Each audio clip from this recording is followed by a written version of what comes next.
نحمده ونصلي على رسوله الكريم اما بعد فاعوذ بالله من الشيطان الرجيم بسم الله الرحمن الرحيم انا انزلناه في ليلة القدر وما ادراك ما ليلة القدر ليلة القدر خير من الف شهر۔ میرے محترم دوستو، کوئی بیان مقصود نہیں ہے، صرف یاد دہانی مقصود ہے کہ آج کی جو رات ہے انتہائی اہم رات ہے، بہت ہی بڑی رات ہے دو وجہ سے۔ ایک تو جمعے کی رات ہے اور دوسرے طاق رات بھی ہے، اور آپ کو پتہ ہے کہ جمعے کی رات بھی فضیلت والی رات ہے، اور پھر آخری عشرے کی طاق رات ہو تو فضیلت اور زیادہ جو ہے نا اور اہمیت بڑھ جاتی ہے۔ اسی لیے شیخ الاسلام ابن تیمیہ رحمہ اللہ اور فقہ حنبلی کے بہت بڑے امام اور عالم ابن رجب حنبلی رحمہ اللہ نے فرمایا ہے کہ اگر جمعے کی رات اور طاق رات ایک ساتھ آ جائیں، جیسے کہ آج ہے کہ جمعے کی رات بھی ہے اور خلیجی ممالک اور دنیا کے بہت سارے ممالک میں 25ویں روزی کی رات بھی ہے، تو اس میں بہت زیادہ امکان اور چانس بڑھ جاتا ہے کہ وہ رات جو ہے شب قدر ہو۔ لہذا ہم میں سے ہر ایک کو چاہیے کہ آج کی رات کو ضائع نہ کرے، بلکہ اللہ رب العزت کو راضی کرنے والے اعمال کرے،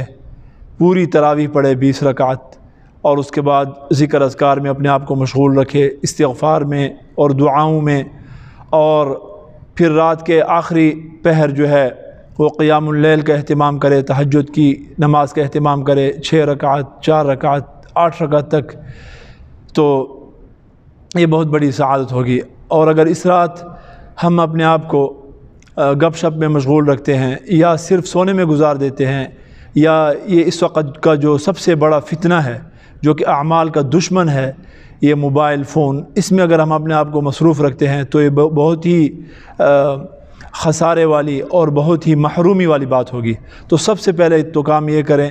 کہ فوراً جو ہے نا اپنا موبائل فون بند کریں اور اللہ کے سامنے جو ہے نا بیٹھ جائیں، اپنے لیے بھی دعا کریں، اپنے بچوں کے لیے بھی دعا کریں، اور جتنے بھی گمراہ کرنے والے اس وقت فتنے آ رہے ہیں ان سے حفاظت کے لیے، پوری امت مسلمہ کی حفاظت کے لیے جو ہے نا وہ دعا کریں۔ اللہ رب العزت ہم سب کو نصیب فرمائے کہ اگر اسی ایک رات میں ہمیں کچھ کرنے کی توفیق ہو جاتی ہے تو آپ صلی اللہ علیہ وسلم کی یہ ایک فضیلت ہمارے لیے کافی ہے کہ من قام لیلۃ القدر ایمانا واحتسابا غفر له ما تقدم من ذنبه، کہ جو انسان لیلۃ القدر میں ایمان کی حالت میں اور اللہ سے ثواب کی امید رکھتے ہوئے قیام کرتا ہے، اللہ کے سامنے کھڑا ہوتا ہے، تو اس کے تمام گناہ اس نے اب تک جو زندگی میں کیے سب کے سب معاف کر دیے جاتے ہیں۔ اور اس رات کی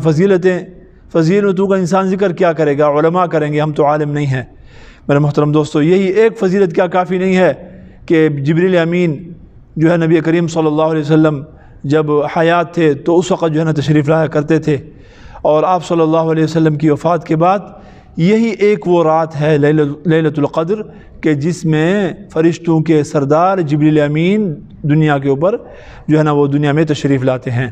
اللہ رب العزت ہم سب کو نصیب فرمائے اور محرومی سے بچائے۔ وآخر دعوانا ان الحمد للہ رب العالمین۔